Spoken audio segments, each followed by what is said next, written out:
What's up, all you legends? Welcome back to part 19 of our Pokemon Unbound walkthrough.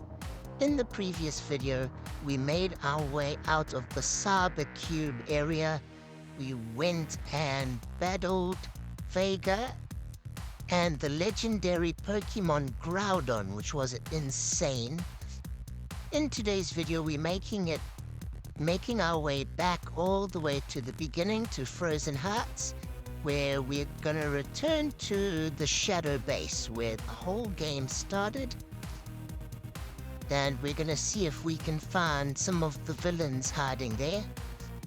So we just took the KBT Expressway and we are back in Frozen Hearts. So there's not much to do here. I believe you can go and talk to Professor Log if you want, but there's nothing that he gives you or anything. But you want to make it back here to the Shadow Base.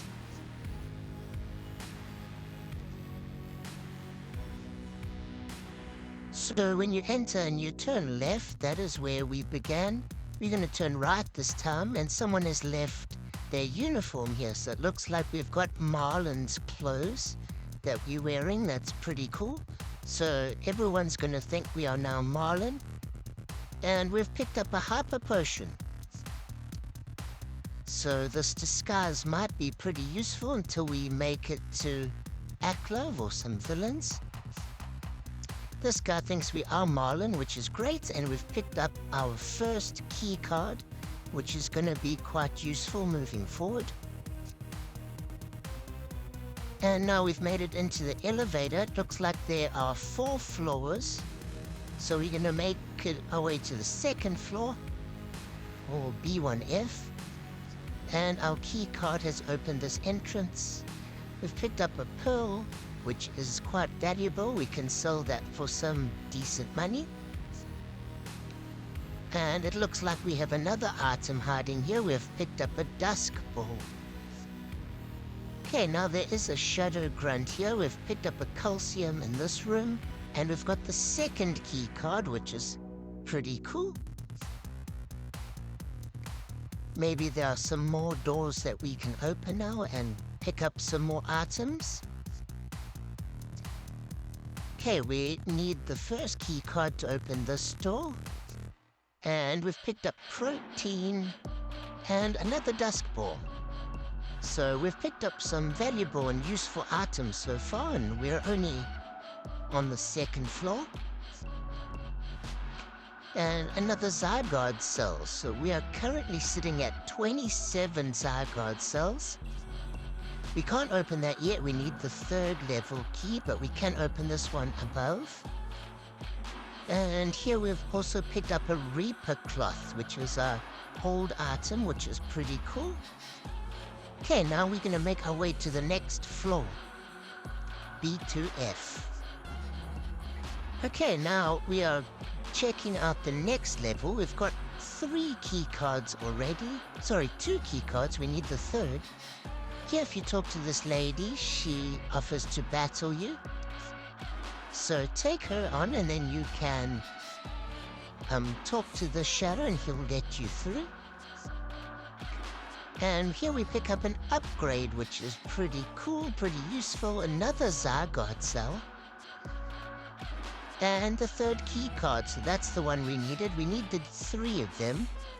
There are some rooms we couldn't enter on the earlier floors because they required the 3rd level key card. And we picked up TM41 Torment. And I'm not sure if you guys can remember where we started. Right in the beginning, there's also a room that we couldn't enter. It required the 3rd key card. So when we finished all of this, maybe we can go back to the beginning and see if there's anything worthwhile there. Okay, we have gone back and picked up some black glasses, which is another hold item. And now the last floor that we haven't explored, B3F. Aha! Looks like we've made it to where we need to go. Make sure you've healed your Pokemon and saved before opening here. Okay, it looks like we are interrupting Marlin and Boss Zeph here. And I'm actually wearing Marlin's uniforms. They're going to be very confused. And yeah, they just saw that it's me flips. So Zeph is pretty angry. He feels like I've been spying on him. So I think it's time that we battle Boss Zeph again. Here we go, and his first Pokemon he sends out is Martiena. So this is a really tough battle. Make sure that you saved before entering, because it did take me a few attempts. And he swapped out to Decidueye, which is a really strong Pokemon, but I swapped my Magmortar in, which fire attacks are really effective against it. And thanks to my Quick Claw, we go attack first and knock out Decidueye, which is a good blow for early on in the battle. Okay, then he sends out Martiena again. I'm not sure if we're going to attack first. Okay, we don't, and we get knocked out, but luckily, because of Magmortar's ability, we have burnt Martiena. So every turn it will suffer some burn damage at least. Okay, now I've sent out Electivire, and he knocked him out one shot with his attack, his fighting attack. So we've knocked 2 of his Pokemon out, and we've only lost 1. Then he sends out Umbreon, which is the biggest pain, because this Umbreon has a healing attack. So it took me the longest time to try and knock this Umbreon out, because as you cause damage, it heals itself. You cause damage, it heals itself. So unless you have some super strong attackers, some of my strongest Pokemon couldn't one-shot it. It's really a bit of a nightmare. So I wanted to try and either burn it, or poison it, or confuse it to try and allow us to get a few attacks in a row. So there we have poisoned it, and luckily, because of our Rocky Helm, we've inflicted a bit of damage. And we're going to try to send out Ninetales to attack first, but of course, Boss Zeph has used a Hyper Potion. And it is holding leftovers as well, so Umbreon naturally is going to heal itself every turn, so it pretty much cancels out any burn or poison effect. We have caused Frostbite, but like I said, leftovers cancels that out. And they used another Hyper Potion on it. So even though this Umbreon doesn't Mega Evolve, it's such a pain because it can heal, and Boss Zeph has 2 Hyper Potions that he can use on it. So just be patient with this one. It is going to take you a bit of time. But that Moonlight healing attack is really a nightmare. If you do want Umbreon in the game, make sure you learn that Moonlight attack. And if you have very high defense and special defense, I think that's a good strategy to have for Umbreon. I do want to try get an Eevee and evolve it into an Espeon. I do like Espeon quite a lot. And then I might use Espeon instead of Alakazam if it's stronger. But I definitely want to try that. I'd also like Glaceon and Umbreon. And Vaporeon, they're all quite cool.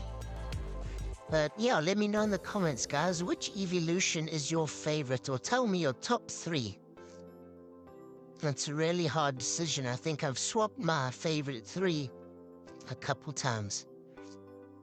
But yeah, my top 3 is most likely Umbreon, Espeon, and Glaceon. And before we can knock it out, they sent out a Gengar, which is crazy. my Ninetales is poisoned and the Gengar is mega evolved. So yeah, this battle is crazy and it knocked out my Ninetales in one go. I've only got 2 Pokemon left, Gyarados and Alakazam. So we're in a dangerous position. Gyarados is poisoned, but luckily Crunch knocks out Mega Gengar. It is a dark attack. And Boss Zeph's last Pokemon with full health is Exploud. So if Gyarados can knock this Pokemon out, I think we're in a good position. We can still win.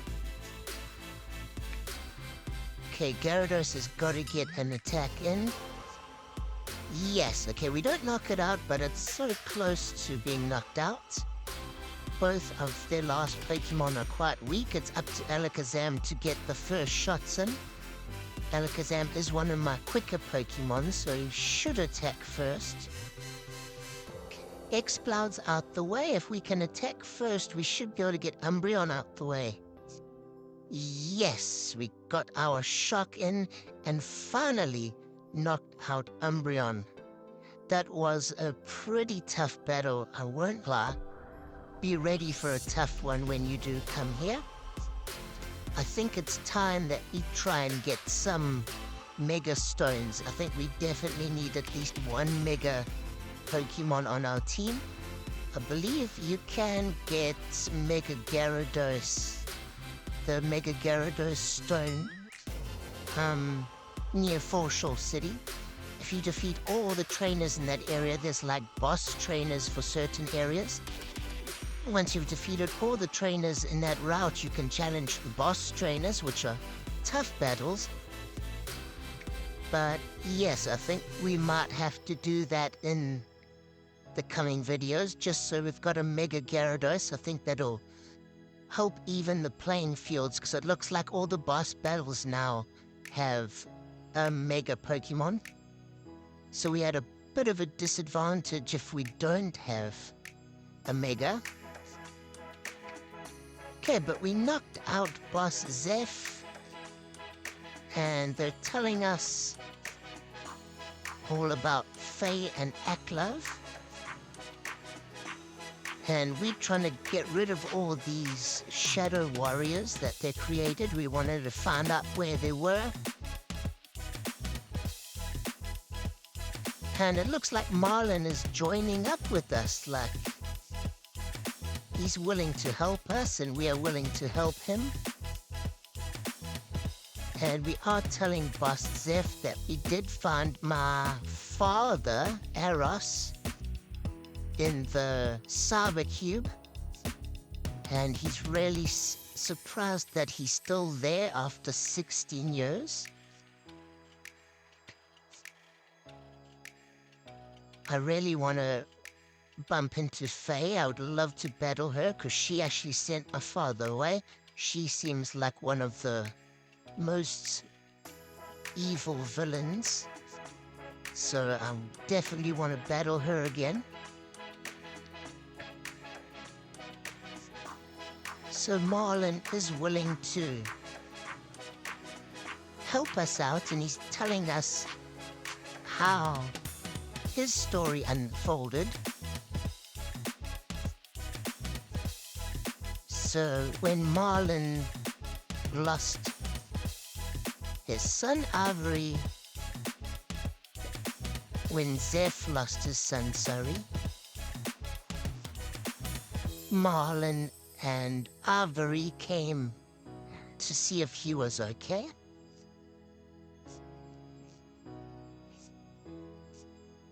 And Marlin says he lost his son too. So it looks like Marlin and Avery had their son together.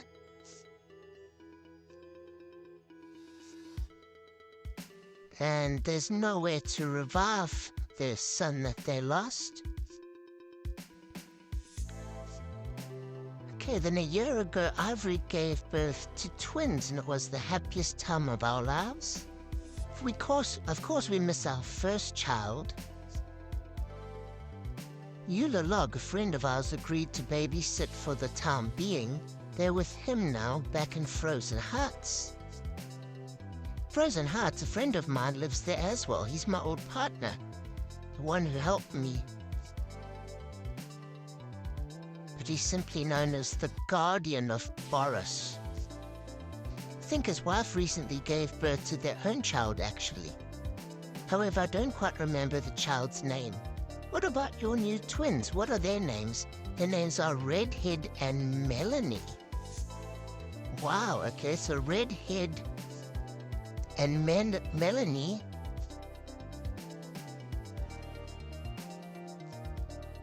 are the children of Marlin. This is crazy. I'm trying to wrap my head all around this. So Redhead is trying to find their father. Marlin and Ivory are Redhead's parents. So wow, I didn't see that coming. The story just unfolds and gets crazier and crazier. Of course, Marlin and Ivory were most skeptical. They agreed to return their children to their home in Hoenn and then move to Boris without them. With no distractions, I was certain we would succeed. The three of us could only do so much, and we partnered with an independent organization, the Science Society. Together with their help, our research suddenly gained speed. However, this research required, and so realizing I simply could not oversee so many projects at once, I stepped down as CEO. I left it to a young woman, Faye, the leader of the Science Society. Yes, Zeph is the inventor of the Super Cube. The first cube was meant for storage. It's what allowed Cube Corp to take off and become the major influence in Boris. And this is how she repays me after all of this. She practically stole Cube Corp, the company I founded, and she allows Aklov to steal my shadows from me too. Phew, I shouldn't dwell on that now. Anyway, Faye was the template for the project. This before I stepped down as CEO, established a new branch at Cube Corp entirely dedicated. It was called the Shadow Branch, known as the Shadows. To avoid tarnishing Cube Corp's reputation, it had a separate entity. Okay, so they just wanted to... Let's begin. Shall everyone take your positions? Are you certain that this will work? Of course, nothing is certain, Marlin. It is merely the first of many prototypes. I don't expect perfect results. So here it's going back in time where they show you the first Shadow Warrior that was ever made, and they turn a Pokemon into a Shadow Warrior.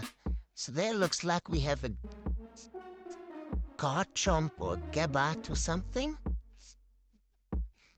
And now it's turned into a Shadow Warrior. Crazy. So this guy was turning Pokemon into Shadow Warriors that he could control. However, this certainly is a step in the right direction. Given time, we should be able to bring them back. All things considered, though, the first test went rather smoothly. Faye said we had to continue research, not to let this setback trip us up. Her words spurred on by her, we continued to work on the Shadow Warriors. However, even with the control gaunt, some proved difficult to control. One lashed out at my face, leaving the scar you see today. Another lashed out at Marlin, severing his arm. Over the course of several years, the Science Society helped us capture more Pokemon and combine them with more tests. Some were living as Faye's request, others were not. That is not to say we turned anyone against their will. Of course, all grunts that became Shadow Warriors did so willingly. But Faye feels like a demoness, driving us to crueler and crueler extremes in order to revive our Pokemon.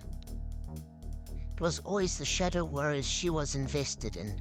Eventually we concluded we would not be able to bring back our children. Despite coming close with our last trial, the cost to our children would have been too great. had we continued in the same direction. One that was extreme yet plausible if recent events are anything to tell by.